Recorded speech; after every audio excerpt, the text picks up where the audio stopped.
अरावली की ढलानों पर बसे शांत अलका गांव में उस रात आसमान अचानक लाल हो उठा, मानो किसी अदृश्य शक्ति ने उसे चीर दिया हो। हवा ठंडी थी पर डर गहरा। ऐसे में 19 वर्षीय काव्या को एक अनजाना माँ जैसा गर्म स्वर सुनाई दिया, डर मत बच्ची। उसी रात गांव के बाहर स्थित निषिद्ध अग्निशिखा वन से काली धुंध उठने लगी और सदियों से सोई कोई कहकर कोई शक्ति जागी।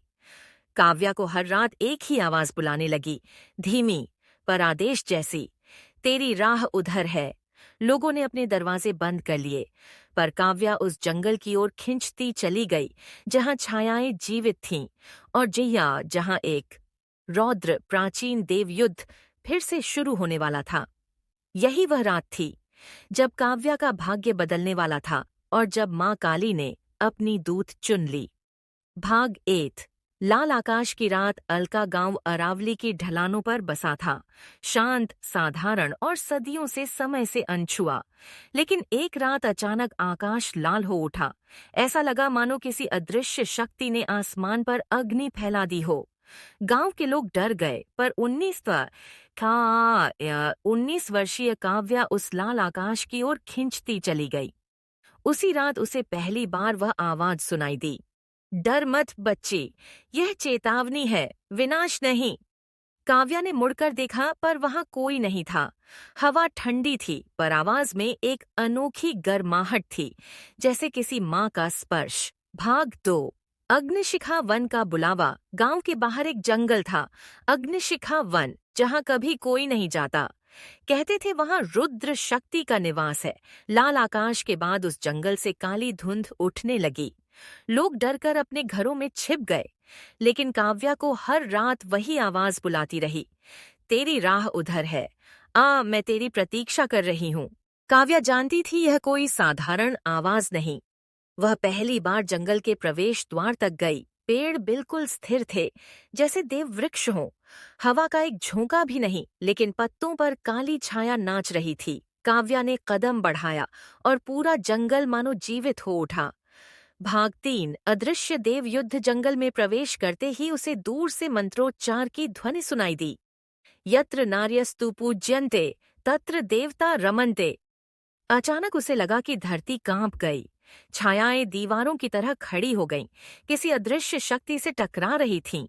एक तेज फुसफुसाहट, असंख्य वर्षों बाद द्वार खुला है, उसे रोक दो। लेकिन दूसरी आवाज, वही मात्र स्वर, मजबूत और गूंजदार उठा, मेरी संतान को कोई नहीं रोक सकता। जंगल के बीचों बीच एक काला कमल खिला उजाला फैला रहा था। उसकी पंखुड़ियां हवा में चमकते अंगारों जैसी थीं। काव्या को लगा जैसे वह किसी शक्ति का भाग्य चुनने वाली जगह पर खड़ी है। भाग 4। रौद्र साधक का श्राप। हजारों वर्ष पहले एक तांत्रिक अघोरवंत ने इसी जंगल में अपार शक्ति पाने का प्रयास किया था। वह शक्ति को माता नहीं, हथियार मानता था। जब उसने काली माता के शांत स्वरूप को चोट पहुंचाने का प्रयास किया, तब माता ने उसे पराजित कर उसे इसी वन में छाया में बंधा छोड़ दिया था। लेकिन उसका श्राप अब जाग रहा था। अघोरवंत छाया के रूप में सामने आया, लाल आंखें, धुंध से बना देह और स्वर भयावह, तुम वही हो जिसके माध्यम से मैं मुक्त होऊंगा। काव्या कांप गई, पर उसी क्षण उसके कानों में फिर वह मात्र स्वर गूंजा, साहस रख बच्ची, तू अकेली नहीं है। भाग 5। आग का वृत्त और मां का अवतरण। छायाएं काव्या की ओर बढ़ने लगीं। अचानक जमीन से अग्नि का एक वृत्त उठा और उसने काव्या को घेरे में ले लिया। काव्या ने पहली बार उस आवाज को रूप लेते देखा। चारों दिशाओं से अशांति हटाकर आकाश को नीला करते हुए एक शक्ति उतर रही थी। जूड़े में अग्निशिखाएं, गले में मुंडमाला, हाथों में खड्ग और कपाला, और खड़े होते ही धरती थर्राने लगी। मां काली स्वयं प्रकट थीं। उनकी आंखों में रौद्र भी था और अनंत ममता भी। काव्या की ओर देख उन्होंने कहा, तू मेरी बेटी है, तुझे भय नहीं, शक्ति का मार्ग सिखाने आई हूं। भाग 6। छाया का अंत, आत्मा का उत्थान। अघोरवंत गूंजा, तेरी संतान, शक्ति तो मैं भी चाहता था। माता काली ने गरज कर कहा, शक्ति मांगने से नहीं, समर्पण से मिलती है। उन्होंने अपना खड्ग उठाया। एक ही प्रहार में छाया का शरीर फट गया, पर उसकी आत्मा विलाप करने लगी। मुझे दूसरा अवसर दो। माँ काली ने उसे निगलने के बजाय अपने स्पर्श से शांत कर दिया। तूने बस शक्ति को गलत पहचाना था। जा, मुक्त हो। छाया धूप की तरह विलीन हो गई। अग्निशिखा वन हल्का हो गया, मानो हजारों वर्षों का बोझ उतर गया हो। भाग 7 काव्या का जागरण। माता काव्या के पास आई। उनका स्पर्श गर्म था, आंखें अपार प्रेम से भरी हुईं। काव्या, तू अब भय की नहीं, प्रकाश की संतान है। काव्या बोली, माँ, मैं आपकी सेवा कैसे करूं? माता मुस्कुराईं। बस सत्य पर चल, दूसरों की रक्षा कर, और जब भी तुझे लगे कि अंधेरा घना हो रहा है, मंत्र ओम क्रीं कालिकाय नमः का स्मरण करना। मैं वहीं प्रकट हो जाऊंगी। आकाश फिर सामान्य हो गया। अग्निशिखा वन अब शांत था, और काव्या अब साधारण लड़की नहीं रही। वह माता की शक्ति, उनकी दूत, अग्निशिखा कन्या बन चुकी थी। भाग 8 गांव में परछाइयों की वापसी। काव्या के लौटते ही गांव में अजीब घटनाएं शुरू हो गईं। रात में पशु बिना कारण चिल्लाने लगे। कुएं के पास कोई अदृश्य चीज पानी हिलाती थी। कुछ बुजुर्गों ने कहा, वन जाग गया है, लेकिन यह जागरण शुभ और अशुभ दोनों ला सकता है। काव्या समझ गई कि अघोरवंत की पराजय के बाद भी कुछ छायाएं बाकी हैं, जो स्वतंत्र होकर अब गांव की ओर बढ़ रही हैं। उसकी हथेलियां गर्म होने लगीं। यह मात्र शक्ति का संकेत था। भाग 9 पुरातन दर्पण का संकेत। अगली रात काव्या को सपने में एक प्राचीन दर्पण दिखा। चौड़ा, काले धातु से बना, उसके किनारे पर उकेरी थी, यत्र प्रकाश तत्र विनाश का अंत। सपने में वही मात्र स्वर गूंजा, यह दर्पण सत्य दिखाता है और असत्य को नष्ट करता है। यह अग्निशिखा वन के गहरे कुंड में छिपा है। काव्या की समझ में आ गया, वह दर्पण ही उन छायाओं का अंतिम समाधान है। लेकिन वह कुंड उसी जगह था जहां अघोरवंत ने पहली बार काली ऊर्जा को बांधने का प्रयास किया था, और अब वहां प्रवेश करना आसान नहीं था। भाग 10 तांत्रिक वंश का रहस्य। काव्या ने जब अपनी दादी से इस सपने का जिक्र किया, दादी घबरा गईं। उन्होंने कांपते स्वर में कहा, हमारा वंश साधारण नहीं है। तेरी परदादी काली माता की साधिका थी। उनकी मृत्यु के बाद से यह शक्ति वंश में सुप्त पड़ी थी। माँ ने तुझे इसलिए बुलाया क्योंकि तू उसी वंश की अंतिम दीप शिखा है। काव्या स्तब्ध थी। उसे पहली बार लगा कि उसकी नियति उससे बहुत बड़ी है। भाग 11 कुंड तक का मार्ग। जंगल अब पहले जैसा नहीं रहा था। पेड़ काले धुएं में बदलते बदलते अचानक मानवीय आकृतियों में रूपांतरित हो जाते। काव्या मंत्र झपते हुए आगे बढ़ी। ओम क्रीं कालिकाय नमः। जैसे जैसे मंत्र तेज होता गया, मार्ग खुलता गया। कुंड तक पहुंचने पर उसने देखा, पानी नहीं, बल्कि गाढ़ी जीवित जैसी काली ऊर्जा उसमें उबल रही थी। उसी ऊर्जा के बीच वह दर्पण चमक रहा था, लेकिन उसके सामने एक विशाल धुंधला प्राणी खड़ा था। अघोरवंत की अंतिम अधूरी छाया। भाग 12 अंतिम छाया का प्रहार। छाया ने काव्या के मन पर हमला किया। भय, संदेह, असुरक्षा। उसके भीतर की हर कमजोरी को वह आकार देकर सामने लाती गई। तू कौन है? तेरी शक्ति तो उधार की है। जो जन्म अंधकार में होता है वह प्रकाश को नहीं संभाल सकता।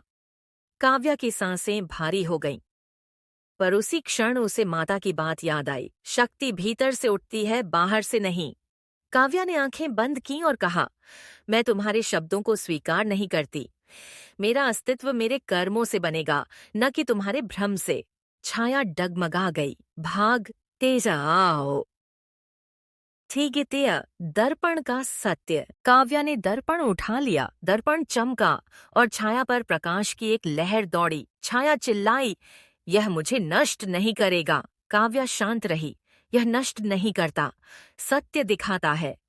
छाया ने अपने ही रूप को देखा। वह शक्ति की प्यास में खुद को ही खो चुकी थी। वह धीरे धीरे भाप बनकर समाप्त हो गई। कुंड शांत हो गया। दर्पण हल्का हो गया, मानो अपना कार्य पूरा कर चुका हो। भाग 14 सेठोमाइटा।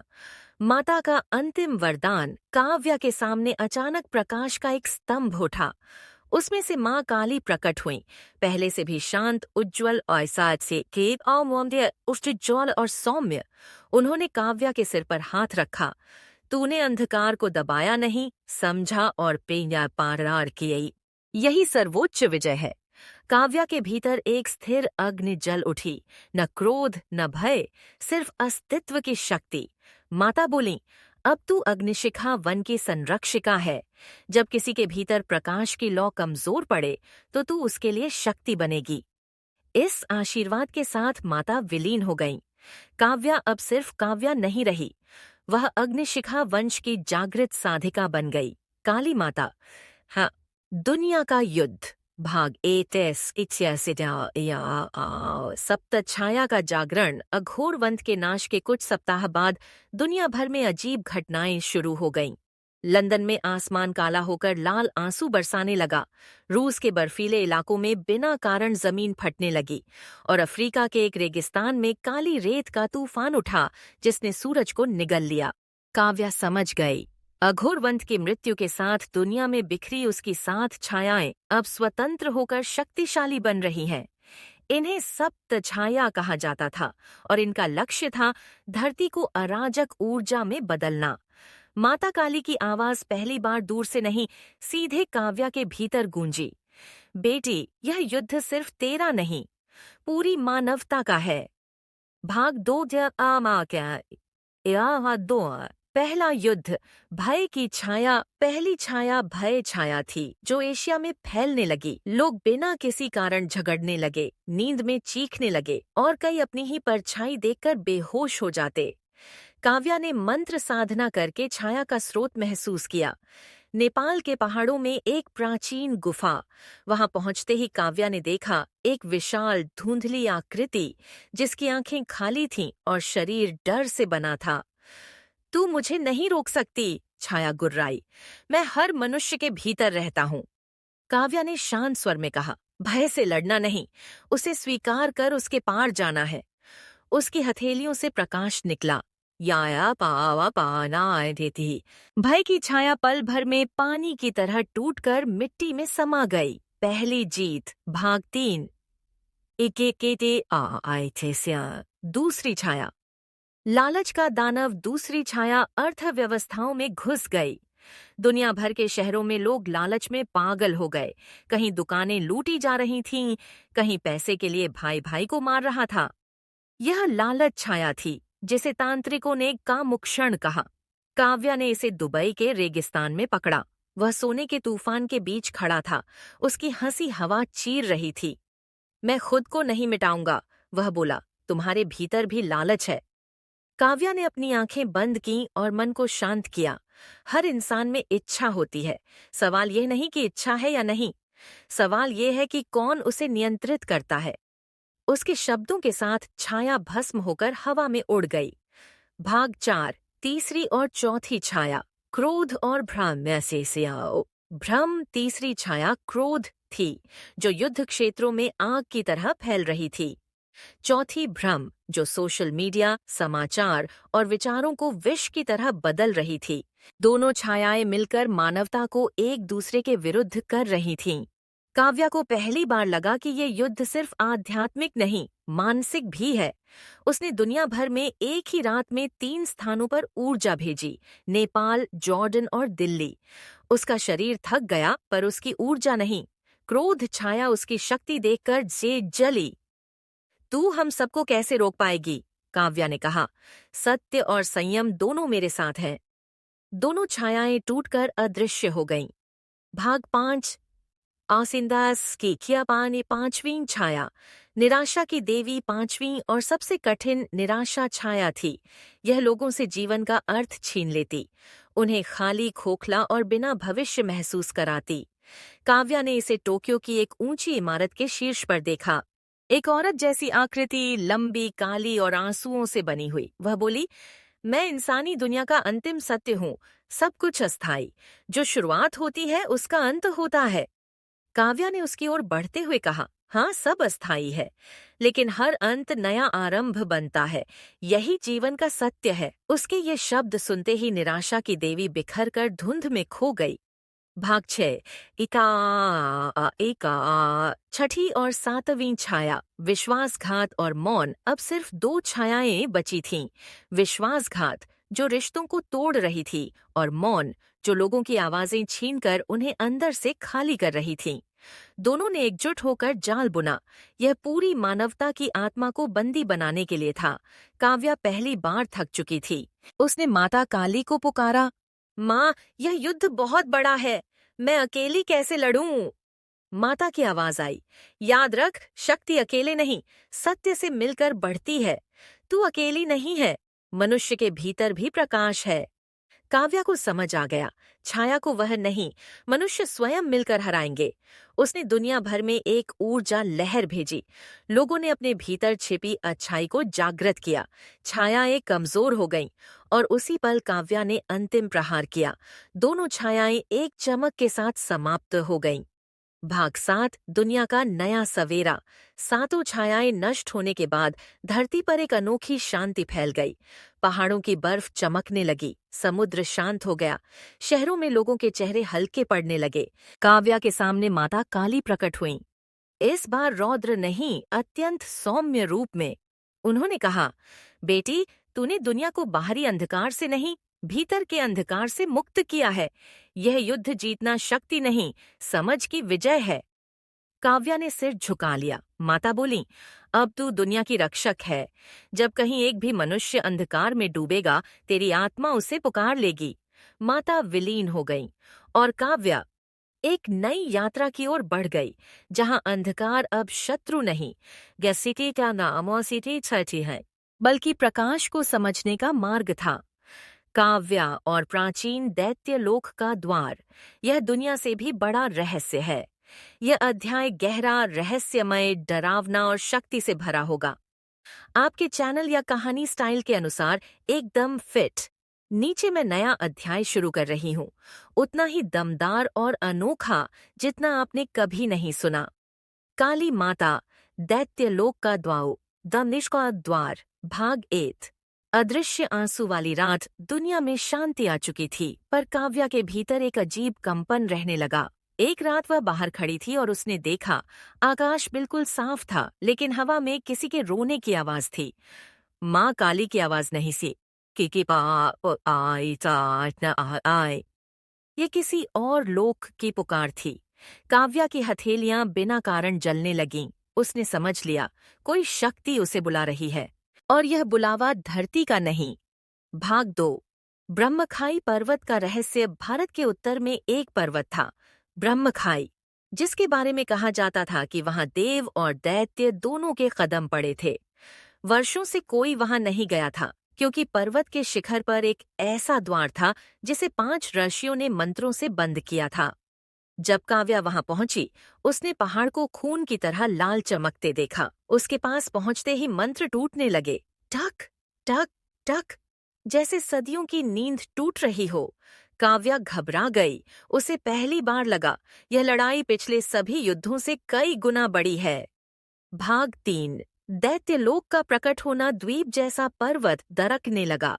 अचानक एक काला दरवाजा खुला, इतना विशाल कि पूरा आकाश एक गड्ढे जैसा लग रहा था। उस दरवाजे से छाया नहीं, अस्थि और अग्नि से बने जीव निकलने लगे। उनकी आंखें नीली आग जैसी थीं। उनका प्रमुख अत्यंत विशाल गर्जा, हम असुर वंश के अंतिम उत्तराधिकारी हैं। हमें बांधा गया, भुलाया गया। अब हम अपना लोक वापस लेते हैं। काव्या ने तुरंत मंत्र जपा, ओम क्रीं कालिकाय नमः। लेकिन मंत्र असुरों पर असर नहीं कर रहा था। वे बोले, हम शक्ति के नहीं, समय के बंधन में थे। काव्या समझ गई कि यह सामान्य युद्ध नहीं, यह समय और लोक के मेल से उपजा विनाश है। भाग 4। माता काली का आदेश। काव्या घुटनों पर गिर गई। शक्ति कम नहीं थी, पर विरोधी अत्यंत प्राचीन थे। उसी समय पूरा पर्वत एक काली लपट में घिरा। काली माता प्रकट हुईं, पहले से भी अधिक गंभीर और तेजस्वी। उन्होंने कहा, बेटी, यह युद्ध तेरा नहीं, यह युगों से लंबित रण है। देव दैत्य संतुलन कभी टूटना नहीं चाहिए। काव्या ने पूछा, माँ, मैं क्या करूं? माता बोली, दैत्य लोक के द्वार को बंद करने के लिए तुझे अपना अंतर प्रकाश जलाना होगा। शक्ति बाहर नहीं, तेरे भीतर छिपी है। भाग 5 आत्मा का अवरोहण। काव्या ने मंत्र ध्यान शुरू किया। उसके आसपास का संसार गायब होने लगा। पेड़, पर्वत, हवा सब काला हो गया। वह खुद के भीतर उतरने लगी, एक ऐसी जगह जहां उसके भय, अपराध बोध, इच्छाएं और पुरानी यादें एक भंवर की तरह घूम रही थीं। उसे लग रहा था कि वह टूट जाएगी, पर तभी उसे अपने बचपन की आवाज सुनाई दी। उसकी माँ, मानवीय माँ, कह रही थी, बेटा, तू अंधेरी जगहों में भी रोशनी ढूंढ सकती है। यह तेरी सबसे बड़ी ताकत है। आने ते आई मैं के खाए। उसी क्षण काव्या के भीतर एक सफेद लौ जल उठी, धीमी लेकिन अत्यंत शुद्ध। यही उसका अंतर प्रकाश था। भाग 6 महान संग्राम। काव्या वास्तविक दुनिया में लौटी। अंदर की लौ उसके चारों ओर प्रकाश वृत्त बन गई। असुर पीछे हटे। ये कौन सी शक्ति है? काव्या ने कहा, यह वह प्रकाश है जो किसी लोक की संपत्ति नहीं, बल्कि चेतना का स्वरूप है। युद्ध शुरू हुआ। असुर अग्निवर्षा कर रहे थे। काव्या प्रकाश से ढाल बना रही थी। पहली बार युद्ध शारीरिक नहीं, ऊर्जा विस्तार और चेतना टकराव का था। अंत में असुरों का बावला प्रमुख गिर पड़ा, लेकिन वह विनती करने लगा, हम नष्ट नहीं होना चाहते, हमें वापस अपने लोक में जाने दो। काव्या की आंखें नरम पड़ गईं। गौ सो बसते और माशतई। उसने कहा, विनाश समाधान नहीं, संतुलन ही ब्रह्म का नियम है। उसने अपनी ऊर्जा से दैत्य लोक का द्वार फिर से बंद कर दिया। असुरों को उनके लोक में लौटा दिया गया। भाग 7 या 8 नए युग की रक्षक। युद्ध शांत हुआ।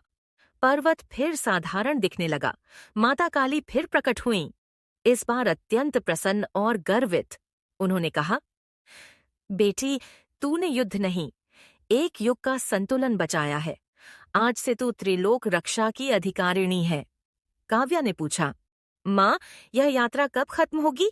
माता मुस्कुराई, शक्ति का मार्ग कभी खत्म नहीं होता, लेकिन जब भी अंधेरा बढ़ेगा, तेरी रोशनी उसे पिघला देगी। काव्या ने पर्वत से नीचे उतरते हुए महसूस किया, अब वह दुनिया की रक्षक नहीं, 3 लोकों के संतुलन की धुरी बन चुकी है। और यह तो बस शुरुआत है। काली माता, अंतिम देव युद्ध। भाग 8 आयांशी ये 8 देवताओं की मौन सभा। काव्या जिस दिन त्रिलोक रक्षिका बनी, उसी रात वह एक स्वप्न लोक में ले जाई गई। वहां देवताएं खड़े थे, इंद्र, वरुण, अग्नि, चंद्र और उनके पीछे असंख्य दिव्य योद्धा, लेकिन सभी के चेहरों पर भय था।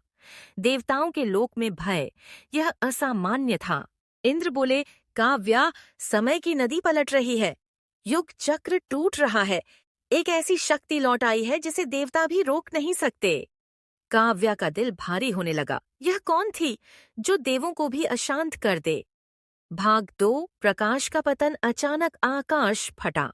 प्रकाश संकुचित होकर काला होने लगा। काव्या ने देखा, अंधकार में एक दीर्घाकार छाया उभर रही थी। छाया नहीं, एक देव। वह बोला, मुझे लोग विरक्त देव कहते हैं। मैं प्रकाश का वह स्वरूप हूँ जो स्वयं प्रकाश से ही निराश हो गया। यह देव कभी सृष्टि का रक्षक था, लेकिन मनुष्यों के पाप, लोभ, हिंसा और अधर्म देखकर उसके भीतर प्रकाश बुझ गया। वह अब मानता था, सृष्टि को मिटा देना ही अंतिम समाधान है। यह देव के विरुद्ध देव का युद्ध था। भाग 3 माता का आदेश। माता गीता काली प्रकट हुईं। विरक्त देव के सामने भी उनकी आंखें अडिग थीं। देव हो या दैत्य, जब सृष्टि के विरुद्ध चलो तो मैं ही तुम्हारा मार्ग रोकती हूँ। तो सीता दे के सिस्टे। विरक्त देव हंसा, माता, आप भी जानती हैं यह सृष्टि अब थकी है। मनुष्य अपना सत्य खो चुके हैं, आप भी उन्हें बचाकर क्या पाएंगी? माता ने काव्या को देखा, बेटी, यह युद्ध सिर्फ शस्त्रों का नहीं, ये सत्य और मोह के बीच का युद्ध है। भाग 4 देव युद्ध का प्रथम प्रहार। विरक्त देव ने अपना त्रियुग प्रकाश छोड़ा, संसार की 3 अवस्थाओं को तोड़ने वाली ऊर्जा। काव्या ने तुरंत अपनी अंतर प्रकाश की ढाल बनाई। 2 शक्तियां टकराईं। धमाका इतना तेज कि पूरा स्वप्न लोक कांप गया। पहला प्रहार ही दिखा गया। यह युद्ध साधारण नहीं, यह युगोत्तर संघर्ष है। भाग 5। सत्य का दर्पण। विरक्त देव ने कहा, काव्या, तू मनुष्यों के लिए लड़ती है? चल, मैं तुझे दिखाता हूँ उनका असली स्वरूप। उसने काव्या के सामने भ्रम उत्पन्न किया। मृत्यु, युद्ध, धोखा, लालच और अधर्म की दृश्य लहरें। काव्या के मन पर आघात हुआ। क्षण भर के लिए वह डगमगा गई। वह बोली, हाँ, मनुष्य गिरते हैं, पर वही फिर उठने की क्षमता भी रखते हैं। ओ उस्ताद ने नादिते से उसकी आवाज में इतनी दृढ़ता थी कि भ्रम टूट गया। विरक्त देव पहली बार हिला। भाग 6। देवयुद्ध का रौद्र चरण। देवयुद्ध अब पूर्ण शक्ति पर था। काव्या प्रकाश से शस्त्र बनाती, विरक्त देव समय को हथियार बनाता। इंद्र वज्र छोड़ते, वायुदेव रक्षा करते, वरुण देव ऊर्जा बहाते, पर विरक्त देव की शक्ति अतीत का अंधकार थी, और अतीत बहुत भारी होता है। काव्या की शक्ति कम होने लगी। वह घुटनों पर गिर गई। देवताओं की पंक्तियों में भय फैल गया। विरक्त देव गर्जा, देखा, सत्य भारी होता है, तू सृष्टि नहीं बचा सकती। काव्या ने आंखें बंद कीं और भीतर से आवाज आई, माँ की। भाग 7। माँ काली का महाभैरव रूप। माता काली का विराट उग्र रूप फूटा। महाभैरवी, महाकालिनी, त्रिपुर भैरवी का संयुक्त स्वरूप। धरती, आकाश, पाताल सब कांप उठे। यह वह रूप था जिसे देव भी देखने से डरते हैं। विरक्त देव पीछे हट गया। उसकी आवाज लड़खड़ाई, आपने यह रूप कभी दिखाया नहीं। माता गरजी, क्योंकि अब तक आवश्यकता नहीं थी। काव्या माता के प्रकाश में डूब गई। उसका शरीर प्रकाश रूप धारण करने लगा। वह उठी। अब वह सिर्फ काव्या नहीं थी, वह कृतयुग शक्ति थी। भाग 8। अंतिम टक्कर। काव्या ने अपनी हथेली ऊपर की। उससे एक नई ऊर्जा निकली, ना प्रकाश न अंधकार, बल्कि शुद्ध चेतना। विरक्त देव ने अपनी अंतिम शक्ति छोड़ी। दोनों शक्तियां टकराईं और एक विशाल मौन विस्फोट हुआ, इतना तेज कि ध्वनि भी पैदा नहीं हुई। जब धुआं हट गया, विरक्त देव जमीन पर था, पर वह नष्ट नहीं था, बस शांत और थका हुआ। काव्या उसके पास गई। उसकी आवाज बेहद कोमल थी। देव, सृष्टि को मिटाना समाधान नहीं, सृष्टि को समझना समाधान है। विरक्त देव की आंखों से पहली बार आंसू बहे। वह बोला, मैं थक गया था, मुझे क्षमा करें। माता ने हाथ रखकर कहा, प्रकाश लौट सकता है यदि तुम उसे लौटने दोगे। विरक्त देव धीरे धीरे प्रकाश बनकर विलीन हो गया। भाग 9। नया आरंभ। देवयुद्ध समाप्त और नष्ट हुआ। देवताओं ने काव्या को प्रणाम किया। तुमने देवों का भी ऋण चुका दिया।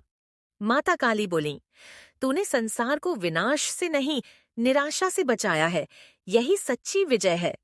काव्या ने पूछा, माँ, अब मेरी यात्रा? माता मुस्कुराई, अब तू सिर्फ रक्षक नहीं, युग धारक है, और आकाश में नया सवेरा होगा, जहाँ रोशनी सिर्फ बाहर नहीं, मनुष्यों के भीतर भी जली। काली माता, काव्या का पुनर्जन्म, एक नई भविष्यवाणी। भाग 1।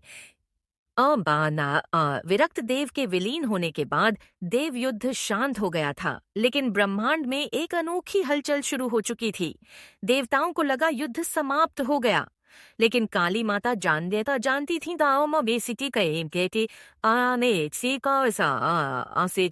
थी। यह तो शुरुआत है। काव्या की शक्ति इतनी बढ़ गई थी कि उसका शरीर अब मर्त्य प्रकृति के लिए भारी हो गया था। उसकी आंखों में ब्रह्मांड चमकने लगा। उसकी सांसों में युगों की धड़कनें गूंजने लगीं। माता ने उसे देखा और कहा, बेटी, तू अब सिर्फ काव्या नहीं रह सकती। तेरी शक्ति को नए शरीर की आवश्यकता है। समय तुझे एक और जन्म देने जा रहा है। काव्या चौंक गई।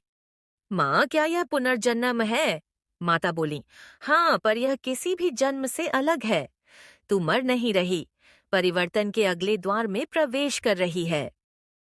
भाग 2। आत्मा का विघटन। उस रात त्रिलोक के ऊपर एक अजीब चंद्र उदित हुआ, जो न लाल था न पीला, बल्कि नीले प्रकाश से चमक रहा था। यह न से नवचंद्रोदय ये चंडोदय था, एक ऐसा योग जिसमें सिर्फ अत्यंत शक्तिशाली आत्माएं ही रूपांतरण कर सकती थीं। काव्या ध्यान में बैठी, माता काली उसके पीछे खड़ी थीं। धीरे धीरे काव्या का शरीर प्रकाश में घुलने लगा। पहले उसकी उंगलियां, फिर हाथ, फिर पूरा शरीर नीली लौ में बदल गया। लेकिन वह दर्द नहीं था,